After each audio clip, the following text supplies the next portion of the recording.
Picture this, a chessboard in the dead of night, every piece positioned just so. Not a single pawn out of place. That's my life, or at least, that's how I see it. My name is James. I'm 25, and I've been married to my wife, Emily, for 3 years now.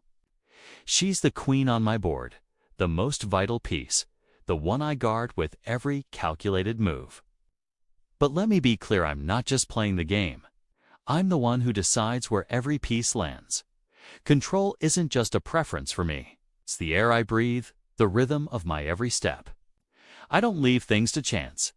Never have, never will. Emily. Though she's a different kind of challenge. At 24, she's got this fire in her, a spark that I both admire and, let's just say I need to keep in check. I remember the first time I saw her, back in college, her laugh cutting through the noise of a crowded room like a blade. I knew right then I had to have her, not just in some fleeting way, but completely. And I did. I shaped our story, nudged her choices, made sure every path led back to me. Now, 3 years into this marriage, our life looks perfect from the outside. Neat, little house, steady jobs, smiles for the neighbors. But perfection isn't accidental, it's engineered. Every argument we've had, every late-night conversation, I've steered it, molded it, made sure the outcome was mine to claim. Don't get me wrong, I care for her deeply. But caring doesn't mean letting go of control. So here I am, sitting at Brewhaven, our little sanctuary tucked away on a quiet corner of the city. Emily's across from me at our usual spot by the window.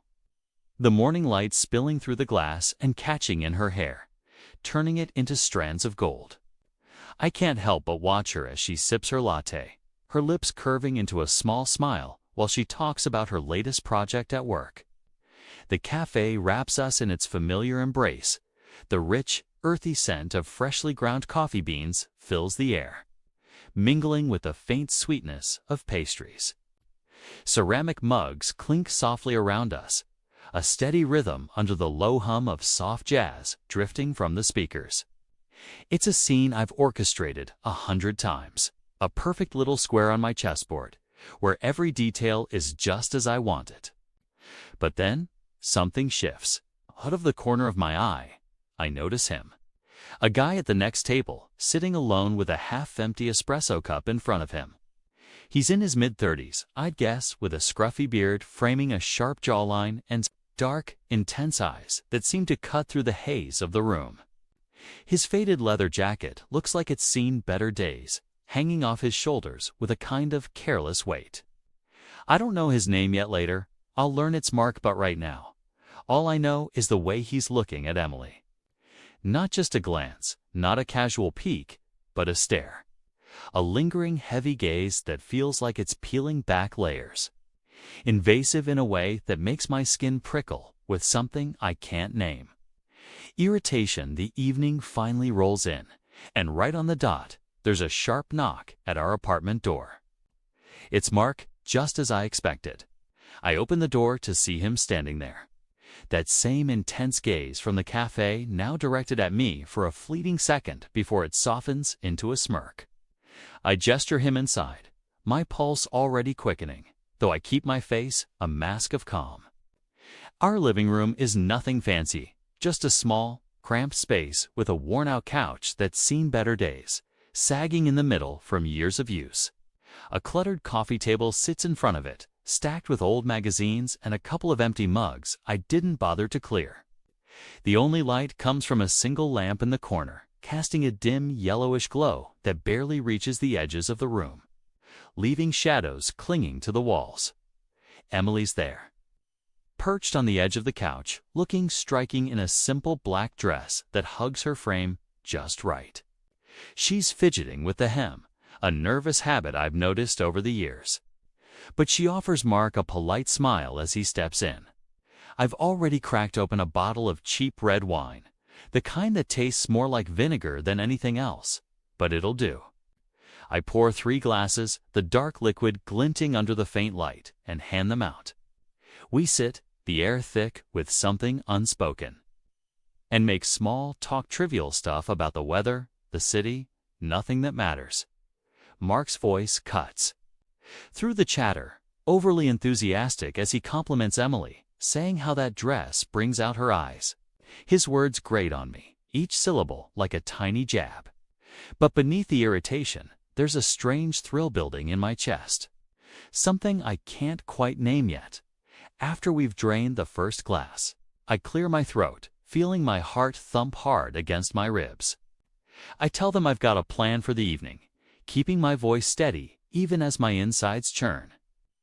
I stand, cross the room to a drawer by the TV, and pull out a small digital camera. My fingers are deliberate as I set it up on a tripod in the next morning. I wake up to a pounding in my skull, like a hammer striking an anvil over and over. My mouth is dry, tasting of stale wine and regret, and as I drag myself out of bed, the events of last night flood back in jagged, vivid flashes. It feels like a fever dream, something too surreal to be real, yet I know it happened. I stumble into the living room, and the sight hits me like a punch-empty wine glasses scattered on the coffee table, their rims stained with the ghosts of last night's excess. The camera still sits on its tripod, a silent witness in the corner, staring at me like it knows too much. Mark's long gone, slipped out hours ago with a mumbled, awkward goodbye that hung in the air like a bad aftertaste. The apartment feels heavier somehow, the air thick with unspoken consequences. Emily's already up, moving around in the kitchen as if nothing's out of the ordinary. I hear the soft clink of a spoon against a mug, the faint gurgle of the coffee maker. She's humming under her breath, a tune I can't place, acting like we didn't just cross a line we can't uncross. I stand there for a moment, watching her pour coffee into two mismatched cups, her movements so casual it's almost unnerving. I can't let this slide, not yet. I need to see her reaction to gauge where we stand. So I clear my throat, my voice rough from sleep, and ask her to come sit with me. She glances over, a flicker of curiosity in her eyes, then nods and follows me to the sagging couch. I grab the camera, my hands steadier than I feel, and connect it to the TV with a cable that's seen better days. The screen flickers to life as I hit play, and there it is, the recording of last night, raw and unfiltered. We watch in silence, the grainy footage painting the room in harsh, flickering light. I steal glances at Emily, trying to read her face. At first, her expression is blank, a perfect mask of neutrality, like she's watching a stranger's story unfold. Then her expression shifts, revealing a hint of unease. Months have slipped by since that first night with Mark, and what started as a single reckless experiment has spiraled into something I barely recognize. Our apartment isn't just a home anymore. It's a stage, a set for these strange, orchestrated encounters. The camera, always perched on its tripod in the corner, has become as much a fixture as the sagging couch or the cluttered coffee table. It watches everything, unblinking, capturing every moment I've engineered. I've lost track of how many men I've invited over strangers, each one carefully chosen, each one following the script I lay out. And Emily, she's gone along with it, never questioning, never pushing back. Her compliance, both a comfort and a quiet weight on my chest. But tonight, something feels different. His name is Derek, a burly guy with tattoos snaking up his arms. Ink that tells stories I don't care to know. I noticed him at a bar a few nights ago, his eyes lingering on Emily with a hunger that set my nerves on edge and sparked that familiar, twisted thrill in me. Now he's here, filling our small living room with a presence that's almost suffocating. The air is thick as I give him the usual instructions, my voice steady, authoritative, like I'm directing a scene in some gritty indie film, where every moment is crafted to my liking. But as the night unfolds, I push further than I ever have, guiding the moment into territory that feels raw, almost dangerous. I see it then a flicker in Emily's eyes. A shadow of discomfort that cuts through the haze of my control, making me question my actions. My stomach twists, a pang of something I can't name, but I don't stop. I can't. Not yet.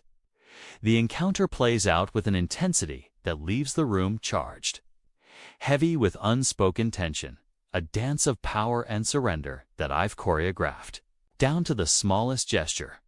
When it's over, Derek gathers his things, mutters something gruff, and heads out into the night.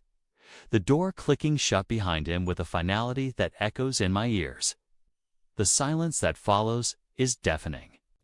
Emily and I are alone now, the camera still looming in the corner like a silent judge. It's been 2 weeks since Emily walked out, and I'm still haunted by the echo of our last brutal conversation. I can't stop replaying her words in my mind, each one a sharp reminder of how far I pushed things. The apartment feels like a tomb now, empty and suffocating in its silence. Her laughter used to fill these rooms, bouncing off the walls like sunlight. But now there's nothing's just. The faint creak of the floorboards under my feet and the distant hum of traffic outside. I wander through the space, past the sagging couch where so much unfolded, and notice the bare spots on the shelves where her things used to sit. It's like the place itself is grieving her absence. I couldn't bear to see the camera anymore. That unblinking eye that witnessed every twisted game I orchestrated. So I took down the tripod, stuffed the device into a closet, and slammed the door shut. As if hiding it could erase what I've done, I've started seeing a therapist. A woman named Dr. Carter with a calm, steady presence that somehow cuts through my defenses. She's in her 50s, I'd guess, with gray streaks in her hair and eyes that seem to see right into the mess I've made of myself.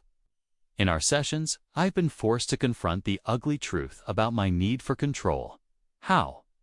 It's not just a quirk, but a poison that's seeped into every part of my life. I told her about the nights with strangers, the way I turned our home into a stage for my warped desires, using Emily as a piece to move at my whim.